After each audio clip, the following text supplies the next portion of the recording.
So some of y'all, and me too, need to be educated, educated on the backstories of apartheid. There's something that what we call apartheid. You know, we need to be educated on how it started or how severe it was. Because, to be honest, as a Zulu person in KZN, we are not really affected by apartheid. It's only like the big cities like Cape Town, Johannesburg, places that are primarily white people. In KZN, where there's Zulus, we really weren't affected by apartheid. There were racism and xenophobia, but we didn't really get affected by it. So, a nice way to learn about it. So, this video is called How South Africa Became a Department State Cold War Documentary. Oh.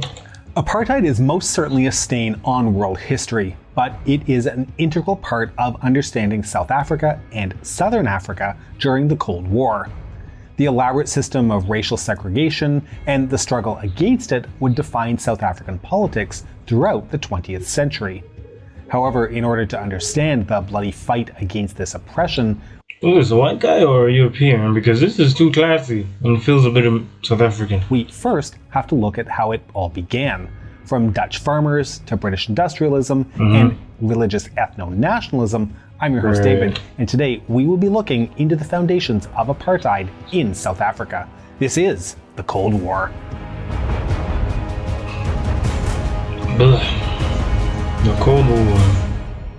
We're looking at a topic today that many of you have been requesting for a while, but before we get into Really? A lot of people requested this? Okay. today's video, I need to recommend a fantastic series that I watched recently called The Reagan Presidency on the sponsor of this week's video, Magellan TV.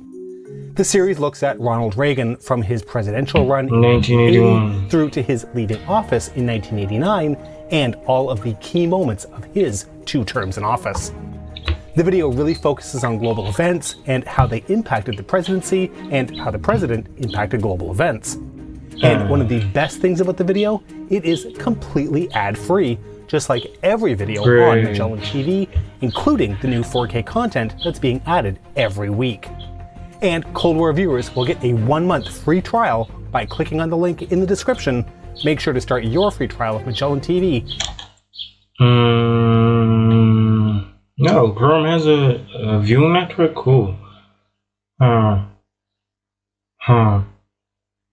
Yeah, I don't like subscription stuff, so nah, no thanks. So you can join us in watching the Reagan presidency. Colonial South Africa had humble beginnings as a Dutch trade outpost on the Cape of Good Hope and expanded throughout its history to become a society of mostly Dutch farmers with a large slave underclass made up of native Africans. This was until 1806 when the British took over control of the colony from the then bankrupt Dutch East India Company. With them came an influx of English, Scottish, Irish, and Welsh settlers, and the Cape Colony expanded, moving further from the coast and deeper into the interior. However, as the English language and British laws came to dominate the colony, the Dutch, or as they now called themselves, Afrikaners, felt they weren't being Afrikaner treated fairly. This would eventually result in the Great Trek, where after the abolition of slavery in 1834, the Afrikaners would migrate even further into the interior to escape British oversight.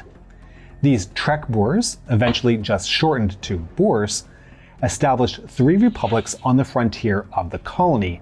So, Transvaal, Orange Free State, Cape Colony. Yeah, we didn't have that much land. Damn it. The Natal Republic, the Transvaal Republic, and the Orange Free State would see the birth of an Afrikaner identity. This new group idolized the free frontier lifestyle they led away from the British rule, while also hypocritically perpetuating the practice of slavery over their native subjects. But this lifestyle only lasted for a short amount. Yo, some of these black people are crying, bro. They don't want to be here, fam. Yo, look at this one on the left. He's not feeling well. He's going through it right now. Yo, fam, I feel bad for them. Time, as the discovery of diamonds in southern Africa in 1867 drew more and more British interest to the region. This new interest saw a rapid industrialization and urbanization of the colony, with native Africans used as cheap labor to work in the ever-growing mines. Of course. The Mineral Revolution, as it was called, saw the expansion of a practice known... Wait, was this where the music video for Freedom was made? Freedom, bum bum bum bum, freedom, bum bum bum. Because it looks like it was recorded around there, like around there. That's how it looks. My bad. As deep mining, in which many thousands of workers and a great deal of expensive machinery was used to dig to great depths to extract ore for mineral separation. It was an expensive process, and to complicate matters, the ore found was often of poor quality, and soon companies were struggling to turn a profit, especially off the gold industry. To rectify this, mine owners sought to make their labor as cheap as possible, and thus the colonial government saw fit to levy heavy taxes on native Africans, forcing them to work in the mines in order to pay off the taxes. As time went on, more African land was seized, more people were taxed, and more gold and diamond deposits were found. This turned the structure of the Cape Colony from one of economic class to one of racial segregation. Thank you. Native Africans formed the lowest underclass of society, made poor by the work in the mines, and magnified by a plague which killed nearly 90% of cattle in 1896. Entering the 20th century, the Second Boer War saw the eventual capitulation to the British Wait, we were involved in the World War. Damn it, we were. Of the remaining Boer republics, eventually building to unification in 1910 to form the Union of South Africa. Almost immediately after this, the British government began passing laws to further disenfranchise the non-white racial groups in the Union.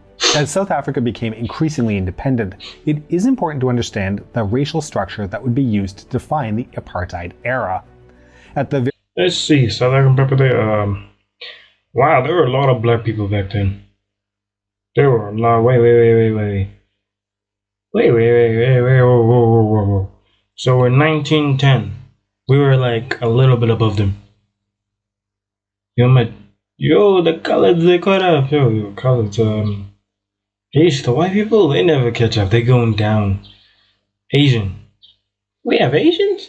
I think Indians counts as Asian, I guess. We have Asians. Cool. We have Asians. And I think I just got a little cheating. Great. We have Asians. We have Asians. I know they mean Indians, but come on. Do you have like... Yeah, I'm such a weeb. Okay, let's just... very top of the South African racial hierarchy were white people from both Afrikaner and European descent. Under them were Asian and mixed race people, as South Africa had a significant Indian minority which had been imported as migrant labor in the late 1800s. Native Africans were the lowest class in society. They were relegated to the lowest jobs in the mining industry, and the 1913 Natives Land Act saw native land ownership restricted to just 8% of the countryside. You know how many black people are, and you just gave us 8%? Oh my goodness. I'm not gonna get mad, I'm just that... Yeah, it is what it is, you know? When Indians came, they came with the strategy. When Pakistan came, they came with the strategy. When coloreds were born here, they didn't have a strategy. They just had hate. When white people came, they came with the strategy. Okay, let's not say white. Dutch. Maybe the English. They were pretty cool, but they're still mean. Yeah, the French, and then they taxed us. So yeah. On designated natives reserves. This restriction of living space would become standard in apartheid-era South Africa, and the lines of physical segregation between white and native communities can still be seen to the present day.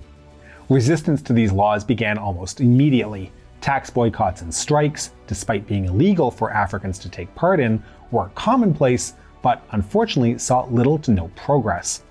In 1912, the African National Congress formed as an organization to fight racial segregation by sending petitions to the government in London. However, these pleas fell on deaf ears. Believing active resistance was futile, the ANC adopted an ideology of passive resistance.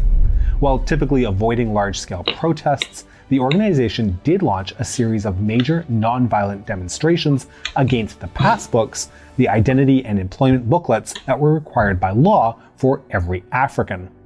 This, however, only ended up with mounted police riding over the protesters and encouraging nearby white civilians to attack the demonstrators. For those of you who have seen the 1982 Richard Attenborough film Gandhi, there is a scene near the beginning depicting the burning of these passbooks. While the African National Congress's initial focus was to see more rights for the African elite, trade unions became much more popular with the oppressed general public.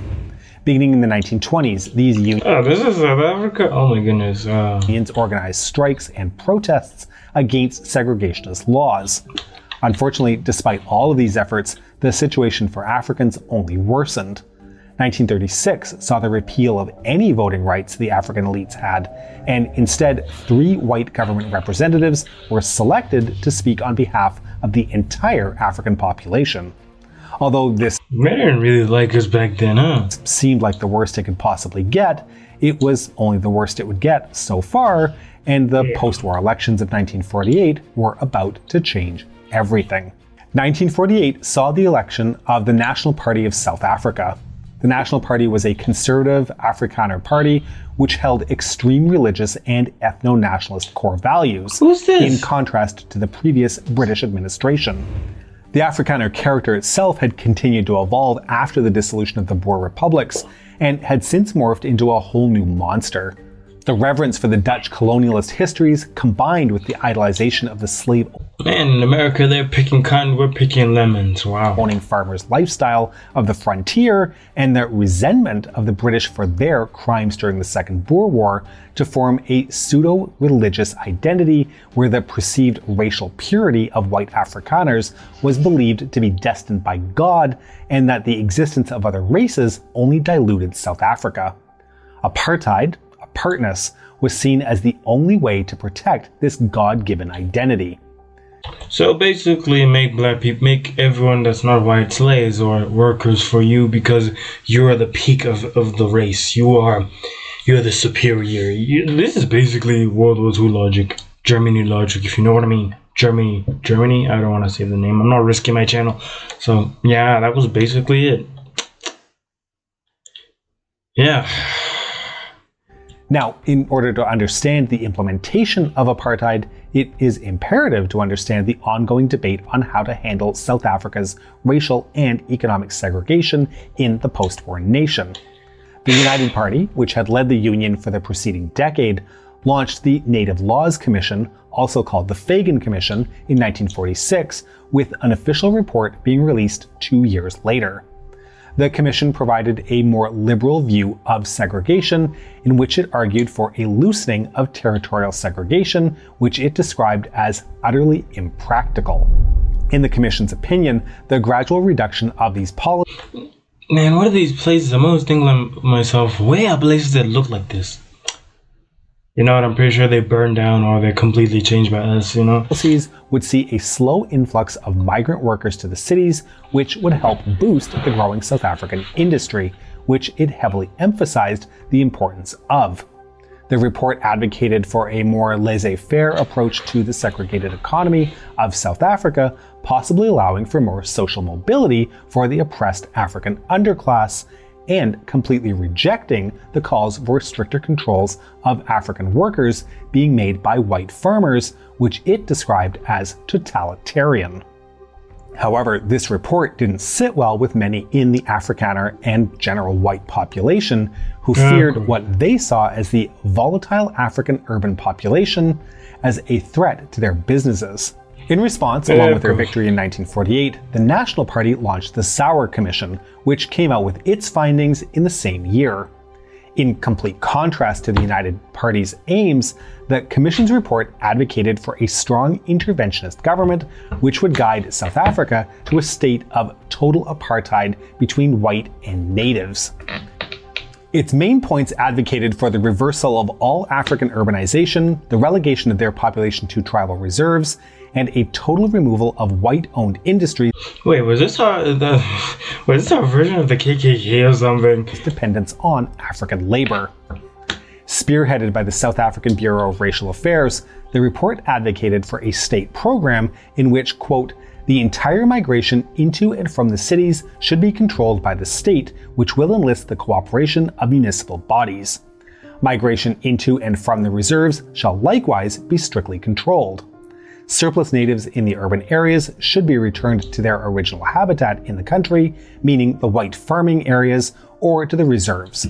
Natives from the country areas shall be admitted to the urban areas or towns only as temporary employees obliged to return to their homes after the expiration of their employment. Although in the following years it became clear that South Africa lacked the infrastructure to implement apartheid to this extent, that didn't stop the government in Pretoria from trying its best. After their ascent to Pretoria, you had the worst type of slavery there. I don't care if you say it's not, that was slavery, my nigga. Power, the National Party passed a series of laws to codify the apartheid system. The first two were the Prohibition of Marriages Act, passed in 1949, and the Population Registration Act, passed in 1950. These laws worked to classify the entirety of South Africa's population into 3 racial groups, and then banned them from intermarrying one another. Oh, that's why white girls won't date me. Huh? Is that why Asian girls... Is that why Indian girls never wanted me? Man, y'all suck, man. Like, for years, I've been trying. But that was rough, man. It was rough. The groups were white, mixed race, and Africans. Not mixed, color. They were colored. People of Asian descent were placed in the mixed race category. When looking into this topic, it becomes apparent, however, that the term mixed race was not actually used. The term used was a term colored, now recognized as both racist and offensive. But these 3 categories were also further subdivided to prevent communication as a form of resistance. The Group Areas Act, also passed in 1950, divided the entirety of South... There's a difference between colored and colored. Colored, colored. It's a... Colored is very racist. Colored is not. South Africa between the 3 racial groups. Of course, the whites held the best land, around 86% of the total land available, representing only 20% of the population. Furthermore, segregation was established in everyday life, from public transportation to government buildings. Everything was separate. The Immorality Acts would further ban... And you can see to this day how separated things are. Like, when you drive, you can just feel this part is the suburbs. This part... just them, you know what I'm saying? You can just feel it, you can just tell. Sexual relations between whites and other racial groups, cementing the National Party's ideal of racial superiority. Yeah, of course. Finally, with the Cold War ramping up, the Suppression of Communism Act was passed to define any resistance to apartheid measures as equivalent to support of communism, and the perpetrators could be punished accordingly. On the economic side, Africans were taught only the basics required to work in low-wage and unspecialized jobs. Of course. The government controlled schools and prevented access to higher education.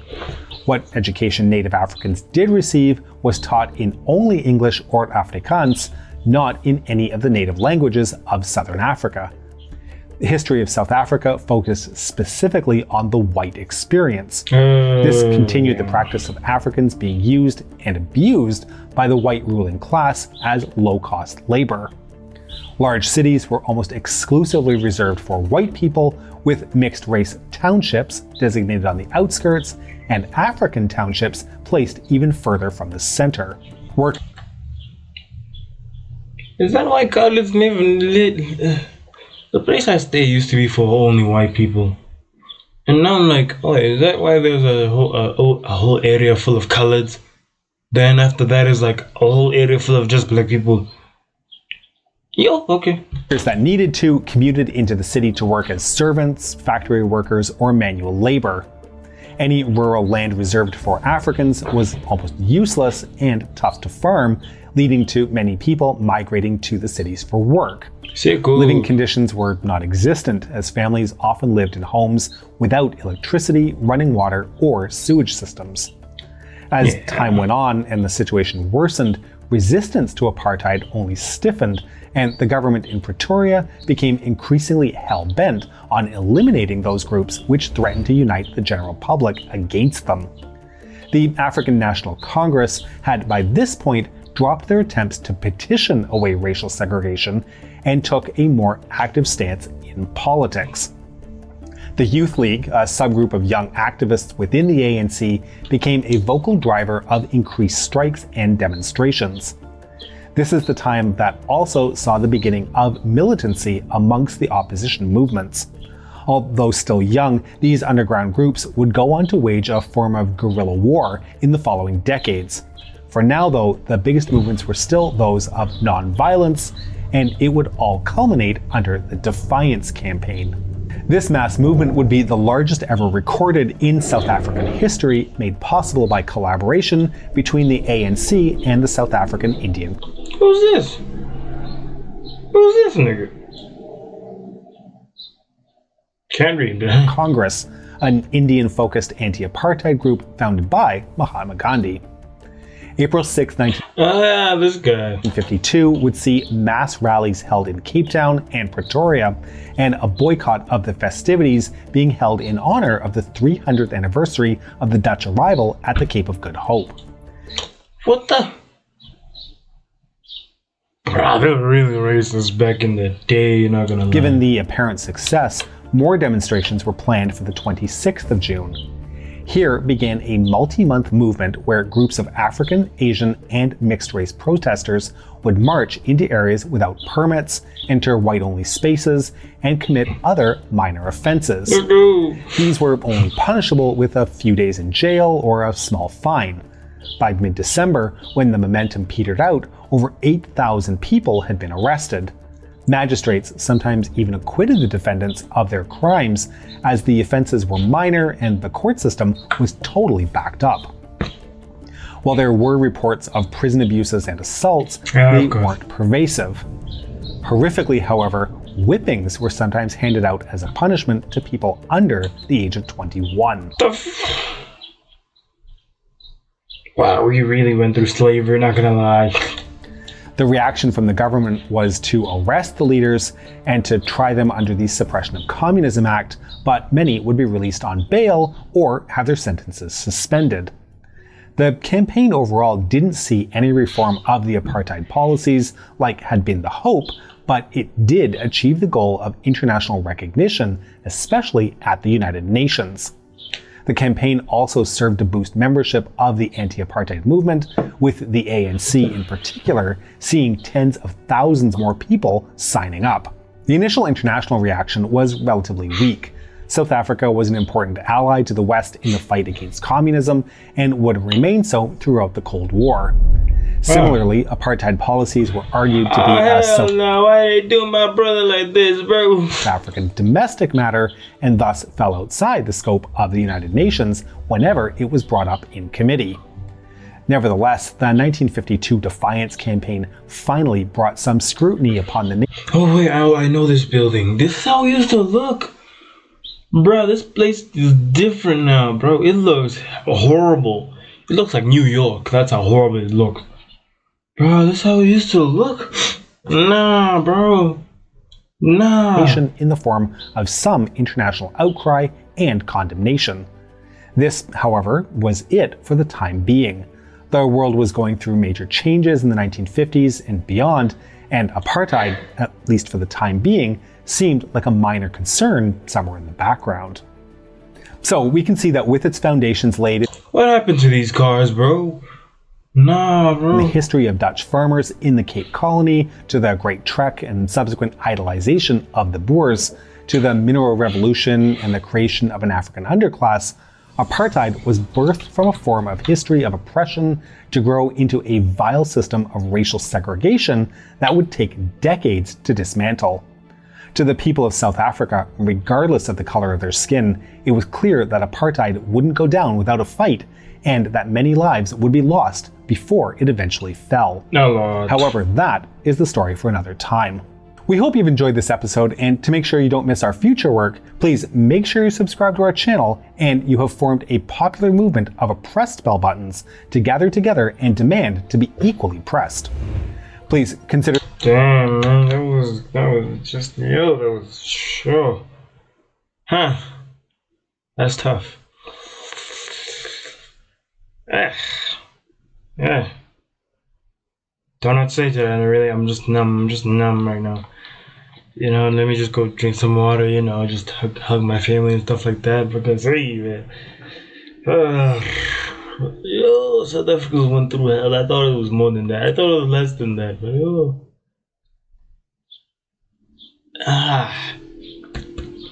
Okay, I don't know what to